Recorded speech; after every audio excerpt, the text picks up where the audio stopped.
tidak mengakui nasabnya Alawi, Alawi adalah nasabnya yang menyambung dengan Nabi SAW, maka ilmu ahlu sunnah wal jamaah di Indonesia runtuh.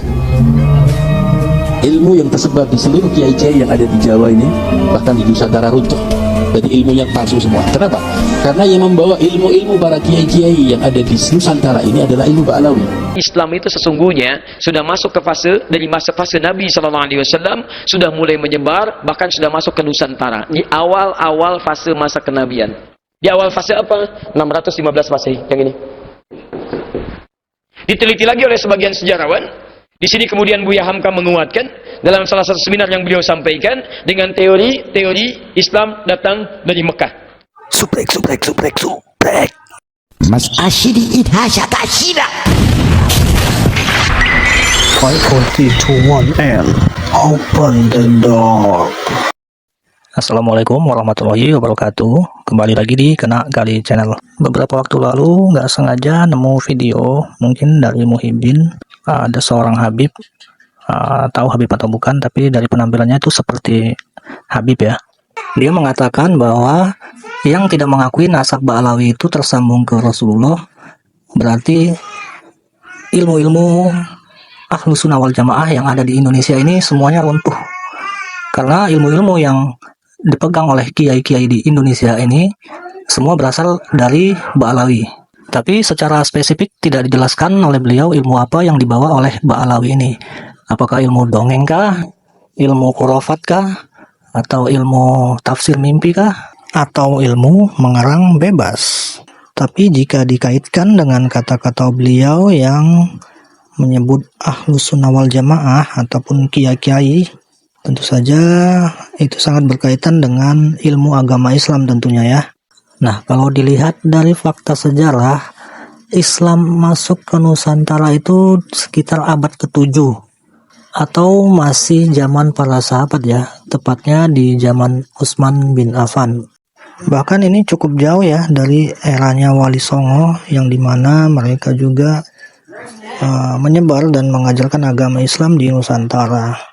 Yang dimana Wali Songo itu di sekitar abad ke-14. Sejarawan sekaligus budayawan Babe Ridwan Saidi juga mengatakan ada seorang ulama dari Samarkand yang bernama Abu Laits Al-Samarkandi dan terkenal di Nusantara itu dengan nama Mu'alim Teko. Nah, itu juga ditemukan dua kitabnya itu termasuk yang tertua.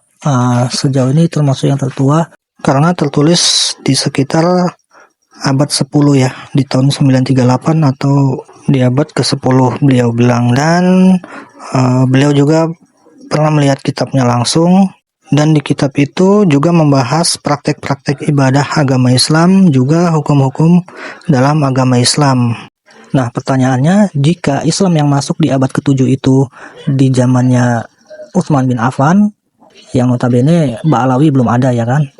Nah, terus yang ditemukan juga kitabnya Mu'alim Teko tadi atau Imam Abu Laits Al-Samarkandi, dan Wali Songo juga bukan dari Ba'alawi. Lalu ilmu apa yang dibawa Ba'alawi ke Nusantara? Kapan? Apa kitab-kitabnya yang mana? Bukti sejarahnya apa gitu kan? Ya, harus dibuktikan lah ya kan, masa main klaim-klaim aja Habib ini kan nggak cocok lah kayak gitu. Cak, kita tengok bentar lah video si Habib ini ya. Tidak mengakui nasabnya Alawi, Ba'alawi adalah nasabnya yang menyambung dengan Nabi SAW, maka ilmu ahlu sunnah wal jamaah di Indonesia runtuh. Ilmu yang tersebar di seluruh kiai-kiai yang ada di Jawa ini, bahkan di Nusantara, runtuh. Jadi ilmunya palsu semua. Kenapa? Karena yang membawa ilmu-ilmu para kiai-kiai yang ada di Nusantara ini adalah ilmu Ba'alawi. Betul. Kalau Ba'alawinya tidak dianggap, kan runtuh semuanya. Berarti pembawa ilmunya tidak bisa dipercaya. Betul nggak? Kalau pembawa ilmunya dusta, tidak dipercaya, berarti ilmunya juga tidak dipercaya, berarti runtuh lah. Iya, betul banget. Nah, itu dia videonya. Aku nggak tahu ini cerita mimpi apa cerita nyata. Karena cuma ketemu video short aja ya. Video panjangnya nggak ketemu. Karena biasanya cerita-cerita atau ceramah mereka itu ya cerita mimpi ya. Cerita-cerita mimpi aja. Jadi ini takutnya mimpi juga kan udah kita review ternyata ini cerita mimpi. Tapi ya nggak apa-apa lah ya. Mau mimpi apa nyata.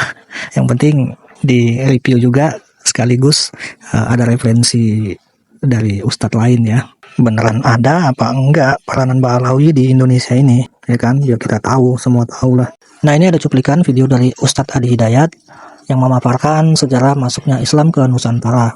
Kenapa aku pilih Ustadz Adi Hidayat? Selain karena keilmuannya, dia juga benar-benar mencari fakta-fakta sejarah, juga banyak kesamaan dengan perkataan-perkataan sejarawan Indonesia tentang masuknya agama Islam ke Indonesia. Nah yaudah, biar aku mainkan dulu lah videonya ya. Ini dia videonya. Perhatikan, 38 tahun setelah wafatnya Nabi Shallallahu Alaihi Wasallam sudah ada makam orang Islam di wilayah Baros, 414 km dari kota Medan. Medan sekarang masuk mana? Sumatera. Bagian dari negara apa? Indonesia. Apakah Indonesia sudah ada tahun 672? Belum. Yang ada apa? Nusantara. Berarti 672 Masehi Islam sudah ada di Nusantara. Bukan sudah ada, tapi sudah ada yang meninggal, makamnya dituliskan. Kalau meninggalnya di situ, kapan masuknya? Itu kan meninggalnya. Awas, hati-hati, meninggalnya bukan masuknya. 672 itu berarti abad keberapa? Abad ke-7 Masehi. 7 Masehi sudah ada makam orang Islam. Islam sudah sampai ke wilayah Nusantara. Baik. Ada makamnya, bahkan ditemukan 40 makam yang lainnya. 40 orang meninggal dunia. Masya Allah, kalau 672 ditemukan makam, masuknya tahun berapa? Maka dari situlah kemudian ada yang menyimpulkan Islam itu sesungguhnya sudah masuk ke dari fase Nabi SAW sudah mulai menyebar, bahkan sudah masuk ke Nusantara di awal-awal fase masa kenabian. Di awal fase apa? 615 Masehi yang ini. Diteliti lagi oleh sebagian sejarawan. Di sini kemudian Buya Hamka menguatkan dalam salah satu seminar yang beliau sampaikan dengan teori Islam datang dari Mekah. Salah satu pendalamannya apa? Karena sudah terbiasa ada jalinan antara hubungan orang Arab, kemudian yang akan ke Cina, sebagian ke India, yang melewati Nusantara sebagai jalur transit yang menyambungkan ini semua. Ini sudah terjadi 500 tahun sebelum Masehi. Maka ketika perjalanan ini sering terjadi, hubungan terkoneksi, bahkan dikenal dengan jalur sutra di antara ini semua, maka tidak menjadi sulit ketika ada ekspedisi-ekspedisi dari Arab sampai ke Cina dan mampir ke wilayah Baros. Dan Masya Allah, ada semacam isyarat bahwa di tahun 615 Masehi ini, ketika hijrah sebagian ke Ethiopia, pedagang-pedagang Arab, bahkan ada yang sebagian di Afrika, yang menjadi tempat transit yang melakukan ekspedisi sampai ke Cina, mampirlah kemudian di wilayah Baros. Dan di antara yang ikut ke sana itu ada sebagian sahabat yang kemudian menyebarkan nilai-nilai Islam. Kisaran ini 615 Masehi di awal masa kenabian.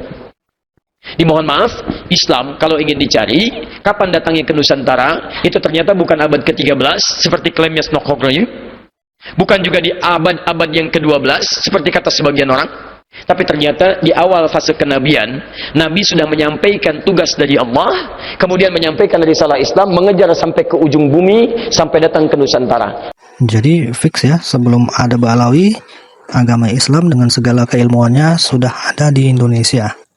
Nah tadi yang di awal aku bilang Imam Abu Hajj al-Samarkandi itu berasal dari Samarkand, Uzbekistan ya, bukan Yaman. Nah, jadi benar-benar nggak ada jejak Ba'alawi di Indonesia ini sebagai pembawa apa-apa kecuali dongeng-dongeng dan khurafat belaka.